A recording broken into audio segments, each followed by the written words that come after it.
ओम जय गुरुदेव।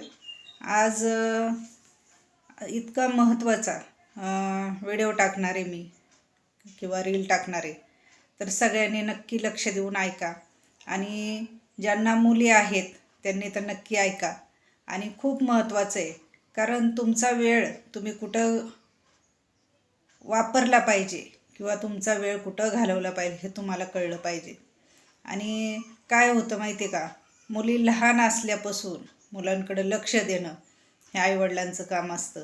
पण आता काय झालं आहे माहिती आहे का, मोबाईलच्या जमान्यामध्ये सगळ्यांना मनोरंजनाकडे सगळ्यांचं मन वळतं, पण मेन कुठं लक्ष द्यायचं हे सगळं विसरून जातात. मुलं लहान असतात, लहानाची मोठी होतात, मोठे झाल्यानंतर काय पुढं त्यांच्या असे प्रश्न उभे राहतात की त्यांचं जीवन विस्कळीत होऊन जातं.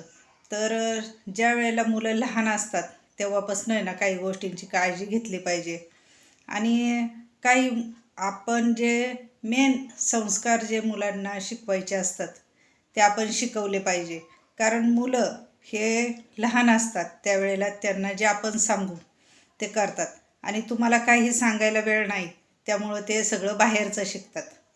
आणि त्याच्यामुळं हे असं सगळे प्रकरणं व्हायला लागलेत की मनाने लग्न करतायत, पळून चालल्यात, घरातल्यांना काही माहिती नसतं. मुलं मनाने काहीही करायला लागलेत, नंतर त्यांना कळतं. लहानाचं मोठं मुलांना करायचं, आणि ऐन वेळेला ज्या वेळेला असं होतं ना, ते ज्याच्याबरोबर काय अशी घटना घडतात, मुली निघून जातात, पळून जातात, काही बाहेर प्रकरणं करतात, त्यावेळेला त्या आईवडिलांना कळत असतं. पण असं होत असतं काही वेळेला आईवडिलांना वेळ नसतो म्हणून मुलांना लहान बुद्धी असल्यामुळं काय होतं, मुलं लहान असतात त्यावेळेला कुणी जे बघतात ते शिकतात आणि त्या पद्धतीने सगळं चालू असतं. तर त्यांना कळत नाही काय चूक काय बरोबर. पण कितीही कामात जर असाल तर थोडंसं तरी मुलांकडे लक्ष द्या. त्याच्याने तुमच्या पुढचं जर तुम्हाला असं वाटत असेल की आपली मुलं लहान आहेत आणि हे लहानाचे खरंच कर्तृत्वान व्हावेत, चांगले व्हावेत, कुठं वायाला जाऊ नये, तर तुम्ही खरंच मुलं लहान आहेत तेव्हापासून लक्ष द्यायला सुरुवात करा, जास्त करून मुलींवर. कारण लहान वयात त्यांना कळत नसतं आणि तुम्हाला वेळ नसतो, त्याचं सगळं विपरीत होऊन बसतं.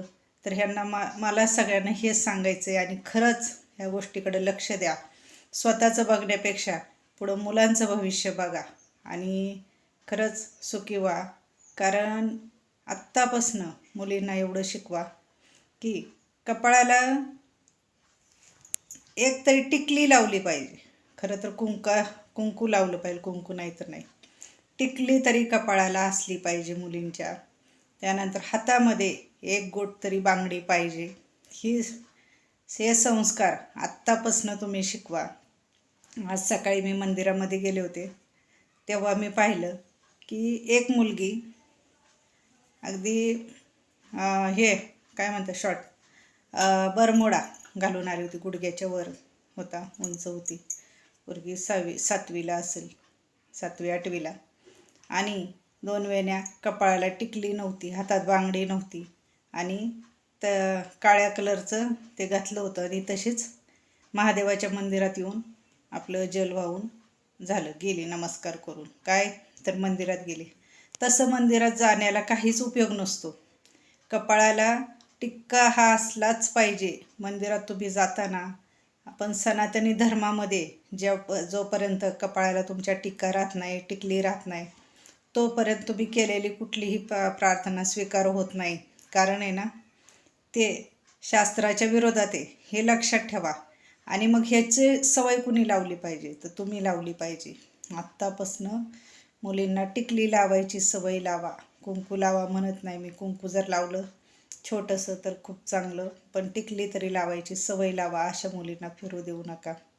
त्याच्याने काय होतं, त्यांना संस्कार राहत नाही, पुढं काय करतात त्यांचं त्यांना कळत नाही. आणि ह्या गोष्टी खरंच लक्ष देण्यासारख्या आहेत.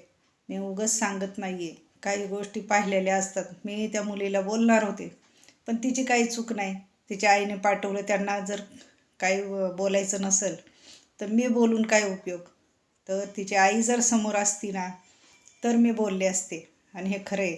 म्हणजे मला सांगायचं तात्पर्य काय हे तुम्हाला कळलं असेल की हे घरात आयांनी लक्ष द्या. की मुलींना कधी आत्तापासनं टिकली लावायला सांगा, हातात बांगडी घालायला सांगा. असे मुली 5वीच्या पुढं खरं तर एवढूशे कपडे घालायचेच नाही आहेत. त्यांना फुल कपडे घालायची सवय लावा. त्याच्याने जर तुम्हाला तुमचं भविष्य, मुलींचं भविष्य जर चांगलं बघायचं असेल ना, तर ही सवय लावा. आणि हे खरं आहे आणि हे सगळ्यांनी लक्ष द्या. आणि खरंच तुम्हाला वाटत असेल ना, आपल्या मुलांचं आपल्याला सुख बघायचं आहे, त्यांनी ह्या गोष्टींकडे नक्की लक्ष द्या, एवढंच सांगते. आणि खूप कळकळून सांगते मी, ह्या गोष्टीकडे लक्ष द्या, सुखी व्हा. आणि खरंच देवाचं नामस्मरण करा, आईची भक्ती करा आणि एकदा तरी तिचं नाव घेत जा, त्याच्याने सुखी व्हाल, एवढंच सांगते. आणि चॅनलला सबस्क्राईब करा, तुम्हाला नवीन नवीन व्हिडिओ मिळतील. खूप मला सांगायचं आहे, शिकवायचं आहे, पण शिकवणार आहे.